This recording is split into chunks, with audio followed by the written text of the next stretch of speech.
Immigration ਗੁਰੂ ਵਿੱਚ ਤੁਹਾਡਾ ਸਵਾਗਤ ਹੈ ਜੀ। ਮੈਂ ਸਿਮਰਤ ਗਰੇਵਾਲ, ਮੇਰੇ ਵੱਲੋਂ ਆਪ ਸਭ ਨੂੰ ਸਤਿ ਸ਼੍ਰੀ ਅਕਾਲ। ਇੱਕ ਵਾਰ ਫੇਰ ਤੁਹਾਡੇ ਲਈ ਨਵੀਆਂ ਇਮੀਗ੍ਰੇਸ਼ਨ ਟਿਪਸ ਲੈ ਕੇ ਹਾਜ਼ਰ ਹੋਏ ਹਾਂ। ਅੱਜ ਮੇਰੇ ਨਾਲ ਫੇਰ ਸਟੂਡੀਓ ਵਿੱਚ ਹਾਜ਼ਰ ਨੇ ICC ਇਮੀਗ੍ਰੇਸ਼ਨ ਤੋਂ ਮਨੂ ਦੱਤਾ ਜੀ, ਤੇ ਉਹਨਾਂ ਦੇ ਨਾਲ ਕੁਝ ਖਾਸ ਗੱਲਬਾਤ ਕਰਾਂਗੇ ਇਮੀਗ੍ਰੇਸ਼ਨ ਦੀਆਂ ਨਵੀਆਂ ਅਪਡੇਟਸ ਬਾਰੇ। ਮਨੂ ਜੀ, ਤੁਹਾਡਾ ਸਵਾਗਤ ਹੈ ਜੀ। ਸਿਮਰਤ ji, thank you very much. ਸਭ ਤੋਂ ਪਹਿਲਾਂ ਤਾਂ ਤੁਹਾਨੂੰ ਤੇ ਸਾਰੇ ਵਿਊਅਰਸ ਨੂੰ ICC ਇਮੀਗ੍ਰੇਸ਼ਨ ਦੀ ਸਮੁੱਚੀ ਟੀਮ ਵੱਲੋਂ MD Manu Datta and RD Ripudaman Singh Dhillon ਵੱਲੋਂ ਸਤਿ ਸ਼੍ਰੀ ਅਕਾਲ, ਨਮਸਕਾਰ ਤੇ ਆਦਾਬ and thank you very much for having us on air. Simrat ji, thank you ਜੀ। ਅੱਛਾ ਮਨੂ ਜੀ, ਆਪਾਂ ਸ਼ੁਰੂ ਕਰਦੇ ਹਾਂ। ਆਪਾਂ ਪਿਛਲੇ ਐਪੀਸੋਡ 'ਚ ਵੀ ਗੱਲ ਕੀਤੀ ਸੀ, ਪਬਲਿਕ ਪੋਲਿਸੀ ਕਾਫੀ ਚਰਚਾ ਦੇ ਵਿੱਚ ਹੈ, ਤੇ ਉਹਦੇ ਵਿੱਚ ਕੀ ਹੁਣ ਨਵੀਂ ਅਪਡੇਟਸ ਆਈ ਹੈ? ਮੇਰੇ ਖਿਆਲ ਉਹਦੇ ਕੁਝ ਵੀ ਐਕਸਟੈਂਸ਼ਨ ਵਗੈਰਾ ਹੋ ਗਈ। ਬਿਲਕੁਲ ਸਿਮਰਤ ਜੀ, ਅਸੀਂ ਲਾਸਟ ਟਾਈਮ ਵੀ ਗੱਲ ਕਰਦੇ ਸੀਗੇ ਕਿ ਐਕਸਟੈਂਸ਼ਨ ਜ਼ਰੂਰੀ ਹੈਗੀ। ਉਹਦਾ ਰੀਜ਼ਨ ਬੜਾ ਸਿੰਪਲ ਸੀਗਾ ਕਿ ਇਸ ਟਾਈਮ ਤੇ ਵੀ ਕੈਨੇਡਾ ਦੇ ਵਿੱਚ 8.5 ਲੱਖ ਵੈਕੈਂਸੀਜ਼ ਐਗਜ਼ਿਸਟ ਕਰਦੀਆਂ ਪਈਆਂ। ਸੋ 8.5 ਲੱਖ ਵੈਕੈਂਸੀਜ਼ ਦਾ ਮਤਲਬ ਹੈ ਕਿ ਪੈਂਡੈਮਿਕ ਤੋਂ ਬਾਅਦ, ਰਿਸੈਸ਼ਨ ਤੋਂ ਬਾਅਦ, ਇੰਟਰਸਟ ਰੇਟ ਵਧਣ ਤੋਂ ਬਾਅਦ ਵੀ ਜੇ ਕੰਪਨੀਜ਼ ਪ੍ਰੋਫਿਟ ਵੱਲ ਜਾਣਾ ਜਾਂ ਐਕਸਪੈਂਸ਼ਨ ਵੱਲ ਜਾਣਾ ਹੈਗਾ ਤੇ ਉਹਨਾਂ ਨੂੰ ਲੇਬਰ ਫੋਰਸ, ਵਰਕ ਫੋਰਸ ਦੀ ਰਿਕੁਆਇਰਮੈਂਟ ਹੈਗੀ ਹੈ। ਸੋ ਇਸ ਟਾਈਮ ਵਰਕ ਫੋਰਸ ਜਿਹੜੀ ਹੈਗੀ ਹੈ ਉਹ ਕਿੱਥੋਂ ਆਣੀ ਹੈਗੀ ਹੈ? ਬਿਕੋਜ਼ ਵਿਦਨ ਕੈਨੇਡਾ ਜਿਹੜੇ ਲੋਕੀ ਆਏ ਹੋਏ ਨੇ ਉਹ ਤੇ ਰਾਈਟ ਅਵੇ ਅਵੇਲੇਬਲ ਹੋ ਸਕਦੇ ਨੇ ਕੰਮ ਕਰਨ ਵਾਸਤੇ। ਸੋ ਆ ਪਬਲਿਕ ਪੋਲਿਸੀ ਸਿਮਰਤ ਜੀ ਸ਼ੁਰੂ ਵੀ ਤੁਹਾਨੂੰ ਯਾਦ ਹੋਏਗਾ ਅਗਸਤ 2020 ਦੇ ਵਿੱਚ ਇਸੇ ਕਰਕੇ ਸ਼ੁਰੂ ਕੀਤੀ ਗਈ ਸੀ, ਬਿਕੋਜ਼ ਉਸ ਟਾਈਮ ਤੇ ਪੈਂਡੈਮਿਕ ਕਰਕੇ ਬਾਹਰੋਂ ਕੋਈ ਆ ਨਹੀਂ ਰਿਹਾ ਸੀਗਾ ਤੇ ਵਿਦਨ ਕੈਨੇਡਾ ਜਿਹੜੇ ਲੋਕ ਸੀਗੇ ਉਹ ਇਹਦੇ ਵਾਸਤੇ ਐਲੀਜੀਬਲ ਹੋ ਸਕਦੇ ਸੀਗੇ।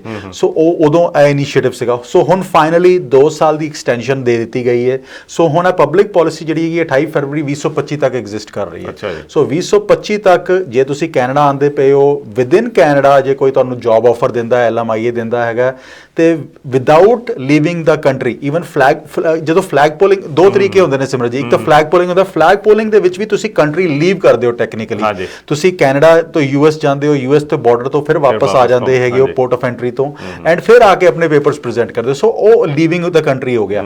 ਸੋ ਵਿਦਆਊਟ ਲੀਵਿੰਗ ਦਾ ਕੰਟਰੀ ਮਤਲਬ ਆਨਲਾਈਨ ਐਪਲੀਕੇਸ਼ਨ ਜਾ ਸਕਦੀ ਹੈ, ਪੇਪਰ ਐਪਲੀਕੇਸ਼ਨ ਜਾ ਸਕਦੀ ਹੈ, ਤੇ ਵਿਦਨ ਕੈਨੇਡਾ ਤੁਸੀਂ ਵਰਕ ਪਰਮਿਟ ਵਾਸਤੇ ਐਲੀਜੀਬਿਲਟੀ ਤੁਹਾਡੀ ਬਣ ਸਕਦੀ ਹੈ।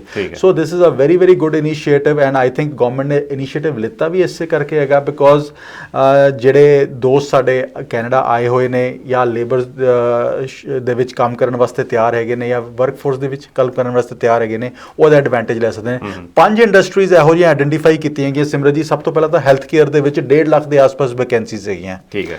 ਦੂਸਰੀ ਜੇ ਹਸਪਿਟੈਲਿਟੀ ਸੈਕਟਰ ਦੀ ਗੱਲ ਕਰੀਏ, ਰੈਸਟੋਰੈਂਟ ਇੰਡਸਟਰੀ ਦੀ, ਹੋਟਲ ਇੰਡਸਟਰੀ ਦੀ, ਤੇ ਉਹਦੇ ਵਿੱਚ 1 ਲੱਖ ਤੋਂ ਜ਼ਿਆਦਾ ਵੈਕੈਂਸੀਜ਼ ਅੱਜ ਵੀ ਐਗਜ਼ਿਸਟ ਕਰ ਰਹੀਆਂ ਹੈਗੀਆਂ।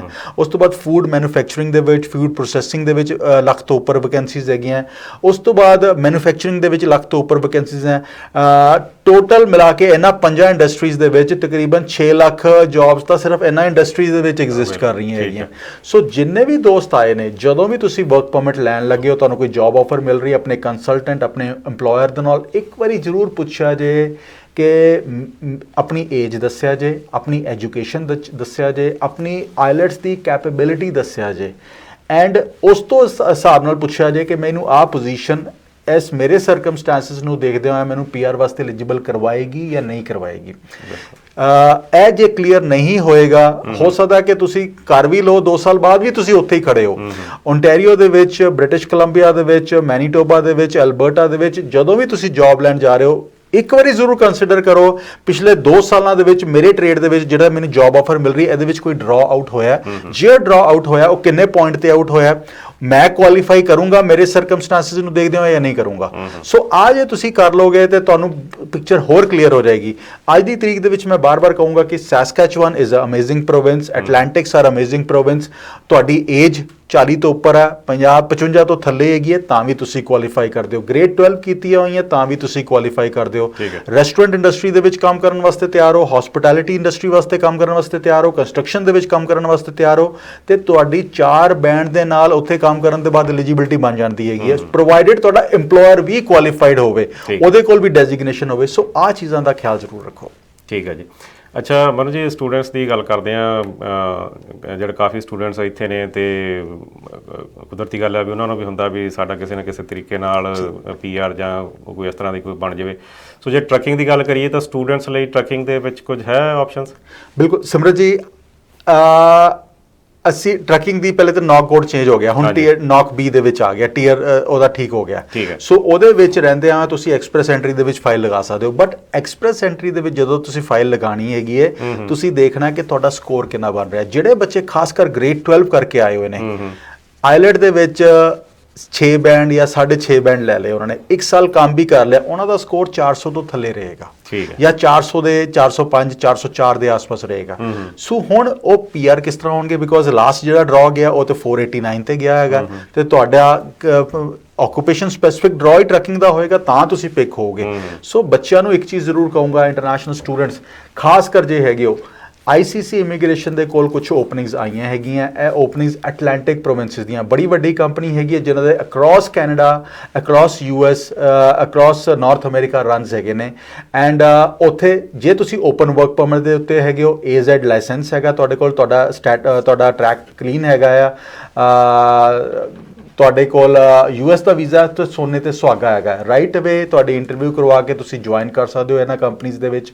ਐਂਡ ਕੰਪਨੀਜ਼ ਕੁਆਲੀਫਾਈਡ ਹੈਗੀਆਂ, ਡੈਜ਼ਿਗਨੇਸ਼ਨਸ ਇਹਨਾਂ ਦੇ ਕੋਲ ਪਹਿਲੇ ਹੀ ਹੈਗੀਆਂ, ਰਾਈਟ ਅਵੇ ਤੁਹਾਨੂੰ PNP ਵਾਸਤੇ ਹੈਲਪ ਕਰ ਸਕਦੀਆਂ ਜੇ ਤੁਹਾਡਾ ਪਿਛਲਾ ਐਕਸਪੀਰੀਅੰਸ ਹੈਗਾ। ਜੇ ਨਹੀਂ ਹੈਗਾ ਤਾਂ 1 ਸਾਲ ਕੰਮ ਕਰਨ ਤੋਂ ਬਾਅਦ ਤੁਹਾਡੀ AAP ਦੇ ਵਿੱਚ ਹੈਲਪ ਹੋ ਸਕਦੀ ਹੈ। ਸੋ ਇੰਟਰਨੈਸ਼ਨਲ ਸਟੂਡੈਂਟਸ ਖਾਸ ਕਰ ਜਿਨ੍ਹਾਂ ਨੂੰ ਪਤਾ ਹੈ ਕਿ ਮੇਰੇ ਸਕੋਰ ਘਟਦੇ ਪਏ ਨੇ, ਸੋ ICC ਨਾਲ ਇੱਕ ਵਾਰੀ ਜ਼ਰੂਰ ਕੰਟੈਕਟ ਕਰਨ, ਆਪਣੇ CV ਲੈ ਕੇ, ਆਪਣੇ ਡਰਾਈਵਿੰਗ ਲਾਇਸੈਂਸ ਦੀ ਡਿਟੇਲਸ ਲੈ ਕੇ, ਆਪਣਾ ਐਬਸਟ੍ਰੈਕਟ ਲੈ ਕੇ, ਤਾਂ ਕਿ ਅਸੀਂ ਰਾਈਟ ਅਵੇ ਤੁਹਾਡੀ ਇੰਟਰਵਿਊ ਕਰਵਾ ਦਈਏ ਜੀ। ਬਿਲਕੁਲ ਜੀ, ਤੁਸੀਂ ਦੇਖ ਰਹੇ ਹੋ ਇਮੀਗ੍ਰੇਸ਼ਨ ਗੁਰੂ। ਮੇਰੇ ਨਾਲ ਅੱਜ ਸਟੂਡੀਓ ਵਿੱਚ ਹਾਜ਼ਰ ਨੇ ICC ਇਮੀਗ੍ਰੇਸ਼ਨ ਤੋਂ ਮਨੂ ਦੱਤਾ ਜੀ, ਜਿਨ੍ਹਾਂ ਦੇ ਨਾਲ ਗੱਲਬਾਤ ਕਰ ਰਹੇ ਹਾਂ ਇਮੀਗ੍ਰੇਸ਼ਨ ਦੀਆਂ ਵੱਖ-ਵੱਖ ਆਪਸ਼ਨਸ ਜਿਹੜੀਆਂ ਤੁਹਾਡੇ ਲਈ ਪ੍ਰੋਵਾਈਡ ਕਰਦੇ ਨੇ ਜਾਂ ਇਮੀਗ੍ਰੇਸ਼ਨ ਮਹਿਕਮੇ ਵੱਲੋਂ ਤੁਹਾਡੇ ਲਈ ਦਿੱਤੀਆਂ ਜਾਂਦੀਆਂ ਨੇ। ਅੱਛਾ ਮਨੂ ਜੀ, ਆਪਾਂ ਟ੍ਰੇਡਸ ਦੀ ਗੱਲ ਬਹੁਤ ਚਿਰ ਹੋ ਗਿਆ ਨਹੀਂ ਕੀਤੀ, ਟ੍ਰੇਡਸ ਬਾਰੇ ਜ਼ਰੂਰ ਦਰਸ਼ਕਾਂ ਨੂੰ ਦੱਸੋ ਵੀ ਕੀ ਆਪਸ਼ਨਸ ਨੇ ਟ੍ਰੇਡਸ ਦੇ ਵਿੱਚ ਵੀ। ਸਿਮਰਨ ਜੀ, ਜੇ ਅਸੀਂ ਫੈਡਰਲ ਐਕਸਪ੍ਰੈਸ ਐਂਟਰੀ ਦੀ ਗੱਲ ਕਰੀਏ, ਹਾਂਜੀ, ਉਹਦੇ ਉਹਦੇ ਵਿੱਚ 3 ਕੈਟੇਗਰੀਜ਼ ਪਿਕ ਹੁੰਦੀਆਂ ਹੈਗੀਆਂ। ਇੱਕ ਤਾਂ ਹੋ ਗਿਆ ਜੀ ਕੈਨੇਡੀਅਨ ਐਕਸਪੀਰੀਅੰਸ ਕਲਾਸ, ਜਿਹੜੇ ਇੰਟਰਨੈਸ਼ਨਲ ਸਟੂਡੈਂਟਸ ਆਏ ਜਾਂ ਜਿਨ੍ਹਾਂ ਨੇ ਇੱਥੇ ਕੰਮ ਕਰ ਲਿਆ ਉਹ ਕੁਆਲੀਫਾਈ ਹੁੰਦੇ ਨੇ CC ਕਲਾਸ ਦੇ ਵਿੱਚ। ਦੂਸਰੀ ਆ ਗਈ ਜੀ ਸਕਿਲਡ ਵਰਕਰ। ਸਕਿਲਡ ਵਰਕਰ ਤੇ ਜਿਹੜੇ ਅਸੀਂ ਪੁਆਇੰਟ ਸਿਸਟਮ ਦੇ ਲੋਕ ਕਹਿੰਦੇ ਸੀਗੇ ਜੀ, ਉਹ ਕੁਆਲੀਫਾਈ ਹੁੰਦੇ ਨੇ। ਮੈਨੇਜਰ ਹੈਗੇ ਹੋ, ਟੀਚਰ ਹੈਗੇ ਹੋ, ਡਾਕਟਰ ਹੈਗੇ ਹੋ, ਇੰਜੀਨੀਅਰ ਹੈਗੇ ਹੋ, ਪ੍ਰੋਫੈਸਰ ਹੈਗੇ ਹੋ, ਕਿਸੇ ਵੀ ਫੀਲਡ ਦੇ ਵਿੱਚ ਹੈਗੇ ਹੋ ਤੁਸੀਂ ਤੇ ਤੁਸੀਂ ਇਹਦੇ ਵਿੱਚ ਕੁਆਲੀਫਾਈ ਕਰਦੇ ਹੋ। ਹੁਣ ਤੀਜੀ ਕੈਟੇਗਰੀ ਉਹ ਆ ਗਈ ਜਿਹੜੇ ਹੱਥੀਂ ਕੰਮ ਜਾਣਦੇ ਨੇ, ਠੀਕ ਹੈ, ਸ਼ੀਟ ਮੈਟਲ ਵਰਕਰਸ ਹੋ ਗਏ, ਮਕੈਨਿਕਸ ਹੋ ਗਏ, ਪਲੰਬਰਸ ਹੋ ਗਏ, ਇਲੈਕਟ੍ਰੀਸ਼ੀਅਨਸ ਹੋ ਗਏ, ਵੈਲਡਰਸ ਹੋ ਗਏ, ਕਾਰਪੈਂਟਰਸ ਹੋ ਗਏ। ਇਹਦੇ ਵਿੱਚ ਕੰਟਰੈਕਟਰਸ ਵੀ ਕੁਆਲੀਫਾਈ ਕਰਦੇ ਨੇ। ਹੁਣ ਸਿਮਰਤ ਜੀ, ਐਕਸਪ੍ਰੈਸ ਐਂਟਰੀ ਨੇ ਭਾਵੇਂ ਡਰਾ ਨਹੀਂ ਕੀਤਾ, ਬਟ ਪ੍ਰੋਵਿੰਸਸ ਬੜੇ ਐਕਟਿਵ ਹੈਗੇ ਨੇ। ਓਨਟਾਰੀਓ ਨੇ ਵੀ ਰੀਸੈਂਟਲੀ ਜਿਹੜਾ ਡਰਾ ਕੀਤਾ ਹੈਗਾ, 260 ਪੁਆਇੰਟ ਦੇ ਉੱਤੇ ਉਹਨਾਂ ਨੇ ਐਕਸਪ੍ਰੈਸ਼ਨ ਆਫ ਇੰਟਰਸਟ ਦੇ ਦਿੱਤਾ। ਸੋ ਜੇ ਤੁਹਾਡੇ ਕੋਲ ਮਕੈਨਿਕ, ਕਾਰਪੈਂਟਰੀ ਟ੍ਰੇਡ ਦਾ, CNC ਪ੍ਰੋਗਰਾਮਰਸ ਦਾ, ਮਸ਼ੀਨਿਸਟ ਦਾ, ਇਹਨਾਂ ਸਾਰਿਆਂ ਦਾ ਟ੍ਰੇਡਸ ਦਾ ਐਕਸਪੀਰੀਅੰਸ ਹੈਗਾ, it is a very very good time ਕਿ ਤੁਸੀਂ ਆਪਣਾ ਪ੍ਰੋਫਾਈਲ ਜ਼ਰੂਰ ਕ੍ਰੀਏਟ ਕਰੋ। ਐਂਡ ਕੱਲਾ ਐਕਸਪ੍ਰੈਸ ਐਂਟਰੀ ਦੇ ਵਿੱਚ ਕ੍ਰੀਏਟ ਨਾ ਕਰੋ, PNPs ਦੇ ਵਿੱਚ ਵੀ ਕ੍ਰੀਏਟ ਕਰੋ, ਬਿਕੋਜ਼ ਆਹ ਵੇਲੇ ਜਿਹੜਾ ਡਰਾ ਹੋਇਆ ਵਿਦਆਊਟ ਜੌਬ ਆਫਰ 260 ਤੇ ਇਨਵੀਟੇਸ਼ਨਸ ਦਿੱਤੇ ਗਏ ਨੇ ਸਮਝ ਜੀ। ਸੋ ਇੱਕੋ ਹੀ ਚੀਜ਼ ਕਿ ਇਸ ਟਾਈਮ ਤੇ this is a very very good time ਜੇ ਤੁਸੀਂ ਹੱਥੀਂ ਕੰਮ ਜਾਣਦੇ ਹੋ, ਟ੍ਰੇਡਸ ਨਾਲ ਤੁਹਾਡਾ ਤਾਲੁਕ ਹੈਗਾ, to create your profile. And information ਲੈਣ ਵਾਸਤੇ ਕਿਸੇ ਕੰਸਲਟੈਂਟ ਲਾਇਰ ਨਾਲ ਸੰਪਰਕ ਕਰੋ। ਐਂਡ ਨਾਲ ਦੀ ਨਾਲ ਸਿਮਰਤ ਜੀ, ਇਹਦੇ ਵਿੱਚ ਈਵਨ ਹੈਲਥ ਕੇਅਰ ਦੇ ਵਿੱਚ ਤੁਹਾਡਾ ਹੈਗਾ। ਹੈਲਥ ਕੇਅਰ ਦੇ ਵਿੱਚ ਤੁਸੀਂ ਡਾਕਟਰ ਹੈਗੇ ਹੋ, ਫਿਜ਼ੀਸ਼ੀਅਨਸ ਹੈਗੇ ਹੋ, ਡਰਮੇਟੋਲੋਜਿਸਟ ਹੈਗੇ ਹੋ, ਕਾਰਡੀਓਲੋਜਿਸਟ ਹੈਗੇ ਹੋ, ਨਰਸਿੰਗ ਬੈਕਗਰਾਊਂਡ ਤੋਂ ਹੈਗੇ ਹੋ, ਈਵਨ ਨਰਸ ਆਰਡਲੀਜ਼ ਦੇ ਤੌਰ ਤੇ ਕੰਮ ਕੀਤਾ ਹੋਇਆ, ਮਤਲਬ PSWs ਵੀ ਕੰਮ ਕੀਤਾ ਹੋਇਆ, ਤਾਂ ਵੀ ਤੁਸੀਂ ਕੁਆਲੀਫਾਈ ਕਰ ਸਕਦੇ ਹੈਗੇ ਹੋ। ਐਂਡ ਡੈਂਟਿਸਟ ਹੈਗੇ ਹੋ, ਮਤਲਬ 3600 ਆਕੂਪੇਸ਼ਨ ਹੈਲਥ ਕੇਅਰ ਦੇ ਵਿੱਚ ਐਗਜ਼ਿਸਟ ਕਰਦੇ ਪਏ ਨੇ। ਇਹਦੇ ਨਾਲ IT sector, software sector, these are the 3 categories ਜਿਨ੍ਹਾਂ ਦੇ ਉੱਤੇ 2023 ਦੇ ਵਿੱਚ ਫੋਕਸ ਰਹਿਣ ਵਾਲਾ ਹੈਗਾ। ਸੋ ਆਪਣੇ ਪ੍ਰੋਫਾਈਲ ਜ਼ਰੂਰ ਕ੍ਰੀਏਟ ਕਰੋ, ਹੋ ਸਕਦਾ ਘੱਟ ਸਕੋਰ ਦੇ ਨਾਲ ਵੀ ਤੁਹਾਡੀ ਐਪਲੀਕੇਸ਼ਨ ਪਿਕ ਹੋ ਜਾਵੇ। ਬਿਲਕੁਲ ਜੀ। ਅੱਛਾ ਮਨੂ ਜੀ, ਜਾਣਦੇ ਜਾਂਦੇ ਆਪਾਂ ਹਮੇਸ਼ਾ ਹੀ ਗੱਲ ਕਰਦੇ ਹਾਂ, ਵੈਸੇ ਹਰ ਐਪੀਸੋਡ ਦੇ ਵਿੱਚ ਵਿਜ਼ਟਰ ਟੂ ਵਰਕ ਪਰਮਿਟ ਜਿਹੜੀ ਆਪਸ਼ਨ ਹੈ ਉਹਦੇ ਬਾਰੇ ਵੀ ਦਰਸ਼ਕਾਂ ਨੂੰ ਜ਼ਰੂਰ ਦੱਸੋ। ਬਿਲਕੁਲ ਸਿਮਰਤ ਜੀ, ਆਪਾਂ ਪਬਲਿਕ ਪਾਲਿਸੀ ਦੀ ਗੱਲ ਕਰ ਲਈ ਕਿ ਪਬਲਿਕ ਪਾਲਿਸੀ ਐਕਸਟੈਂਡ ਹੋ ਗਈ ਹੈ, ਬਟ ਜਿੰਨੇ ਵੀ ਦੋਸਤ ਸਾਡੇ ਵਿਜ਼ਿਟ ਵੀਜ਼ਾ ਤੇ ਆਏ ਹੋਏ ਨੇ, ਇਹ ਉਹਨਾਂ ਨੂੰ ਗੋਲਡਨ ਓਪਰਚੁਨਿਟੀ ਸਮਝਣਾ ਚਾਹੀਦਾ ਕਿ ਆ ਜਿਹੜੀ 2 ਸਾਲ ਦੀ ਐਕਸਟੈਂਸ਼ਨ ਦਿੱਤੀ ਹੈ, ਇਹਦਾ ਐਡਵਾਂਟੇਜ ਲਓ। ਐਂਡ ਖਾਸ ਕਰ ਜਿਹੜੇ ਵਿਜ਼ਟਰ ਆਏ ਨੇ, ਵੇਟ ਨਾ ਕਰੋ 1 ਮਹੀਨਾ 2 ਮਹੀਨਾ 3 ਮਹੀਨੇ ਐਕਸਪਲੋਰ ਨਾ ਕਰੋ ਕਿ ਆਪਣੇ ਆਪ ਨੂੰ ਮਾਰਕੀਟ ਕਰਕੇ ਕੀ ਕਹਿੰਦੇ ਆ ਉਹ ਵਾਟਰ ਟੈਸਟ ਨਾ ਕਰੋ। ਰਾਈਟ ਅਵੇ ਜਿਹੜਾ EMPLOYER ਹੱਥ ਫੜਾਉਂਦਾ ਉਹਦਾ ਹੱਥ ਫੜ ਲਓ। ਬਟ ਇੱਕ ਚੀਜ਼ ਜ਼ਰੂਰ ਦੇਖ ਲਓ ਕਿ ਮੈਂ PR ਕੁਆਲੀਫਾਈ ਹੋਊਂਗਾ ਜਾਂ ਨਹੀਂ ਹੋਊਂਗਾ। ਅੱਜ ਦੀ ਤਰੀਕ ਦੇ ਵਿੱਚ ਸਾਡੇ ਕੋਲ ਵੀ ਕੁਝ ਓਪਨਿੰਗਸ ਹਸਪਿਟੈਲਿਟੀ ਸੈਕਟਰ ਦੀਆਂ ਹੈਗੀਆਂ। ਜੇ ਤੁਸੀਂ ਐਡਵਾਂਟੇਜ ਲੈਣਾ ਚਾਹੁੰਦੇ ਹੋ ਤਾਂ ਇੱਕ ਵਾਰੀ ਸਾਨੂੰ ਜ਼ਰੂਰ ਸੰਪਰਕ ਕਰੋ, ਤੁਹਾਡੀ ਇੰਟਰਵਿਊ ਕਰਵਾਵਾਂਗੇ। If it goes through you can start right ਅਵੇ। ਐਂਡ 1 ਸਾਲ ਕੰਮ ਕਰਨ ਤੋਂ ਬਾਅਦ ਤੁਸੀਂ PNP ਵਾਸਤੇ ਕੁਆਲੀਫਾਈ ਕਰ ਜਾਓਗੇ, ਬਿਕੋਜ਼ EMPLOYER ਡੈਜ਼ਿਗਨੇਟਿਡ ਹੈਗਾ ਨਾ। ਇੱਥੇ ਇੱਕ ਚੀਜ਼ ਮੈਂ ਹੋਰ ਸਿਮਰਤ ਜੀ ਜ਼ਰੂਰ ਐਡ ਕਰਨੀ ਹੈਗੀ ਹੈ ਕਿ ਪਿਛਲਾ ਐਕਸਪੀਰੀਅੰਸ ਬੇਸਿਕ ਜੌਬਸ ਦੇ ਵਿੱਚ ਮੈਟਰ ਨਹੀਂ ਕਰਦਾ। ਠੀਕ ਹੈ, ਪਿੱਛੇ ਤੁਸੀਂ ਕੀ ਕਰਦੇ ਪੜ੍ਹਦੇ ਆਏ ਹੋ, ਆਪਣੇ ਵਿਜ਼ਿਟ ਵੀਜ਼ਾ ਦੇ ਵਿੱਚ ਕੀ ਲਗਾਇਆ ਸੀਗਾ, ਬਿਕੋਜ਼ ਜਦੋਂ ਕੋਈ ਨੌਕ ਬੀ ਦੇ ਵਿੱਚ ਜਾਂਦੇ ਹੈਗੇ ਹੋ, ਨੌਕ ਏ ਦੇ ਵਿੱਚ ਜਾਂਦੇ ਹੋ, ਉਦੋਂ ਆਫਿਸਰ ਜ਼ਰੂਰ ਦੇਖਦਾ ਕਿ ਪਿਛਲਾ ਐਕਸਪੀਰੀਅੰਸ ਤੇ ਇਸ ਇੰਡਸਟਰੀ ਦਾ ਹੈਗਾ, ਆ ਨਵੀਂ ਇੰਡਸਟਰੀ ਦੇ ਵਿੱਚ ਤੂੰ ਕਿਸ ਤਰ੍ਹਾਂ ਕੰਮ ਕਰੇਗਾ, ਤੈਨੂੰ ਕਿਸੇ ਨੇ ਕਿਉਂ ਜੌਬ ਆਫਰ ਦੇ ਦਿੱਤੀ। ਸੋ ਜਿਹੜੇ ਬੇਸਿਕ ਜੌਬਸ ਹੈਗੀਆਂ, ਕੰਸਟਰਕਸ਼ਨ ਹੈਲਪਰ ਦੀਆਂ ਜੌਬਸ ਹੈਗੀਆਂ, ਉਹਦੇ ਵਿੱਚ ਕੋਈ ਸਕਿੱਲ ਸੈੱਟ ਦੀ ਲੋੜ ਨਹੀਂ ਹੈਗੀ। ਕਿਚਨ ਹੈਲਪਰ ਦੀ ਲੋੜ ਜੌਬ ਹੈਗੀ ਹੈ, ਕੋਈ ਸਕਿੱਲ ਸੈੱਟ ਦੀ ਲੋੜ ਨਹੀਂ ਹੈਗੀ, ਤੁਸੀਂ ਰਾਈਟ ਅਵੇ ਸਿੱਖ ਸਕਦੇ ਹੋ ਕੁਝ ਇੱਕ ਦਿਨਾਂ ਦੇ ਵਿੱਚ, ਕੁਝ ਇੱਕ ਵੀਕਸ ਦੇ ਵਿੱਚ। ਇਸੇ ਤਰ੍ਹਾਂ ਹਾਊਸ ਕੀਪਿੰਗ ਦੀਆਂ ਜੌਬਸ ਹੈਗੀਆਂ, ਤੁਹਾਨੂੰ ਰਾਈਟ ਅਵੇ ਹੈਲਪ ਕਰ ਸਕਦੀਆਂ। ਫਾਰਮ ਵਰਕਰ ਦੀਆਂ, ਫਾਰਮ ਲੇਬਰ ਦੀਆਂ ਜੌਬਸ ਹੈਗੀਆਂ, ਰਾਈਟ ਅਵੇ ਕੁਆਲੀਫਾਈ ਕਰ ਸਕਦੇ ਹੋ। ਸੋ ਇਹਦੇ ਵਿੱਚ ਕੋਈ ਸਕਿੱਲ ਸੈੱਟ ਨਾ ਵੀ ਹੋਵੇ, EMPLOYER ਟ੍ਰੇਨ ਕਰਨ ਵਾਸਤੇ ਤਿਆਰ ਹੈ ਤੇ ਤੁਸੀਂ ਕੁਆਲੀਫਾਈ ਕਰ ਸਕਦੇ ਹੋ।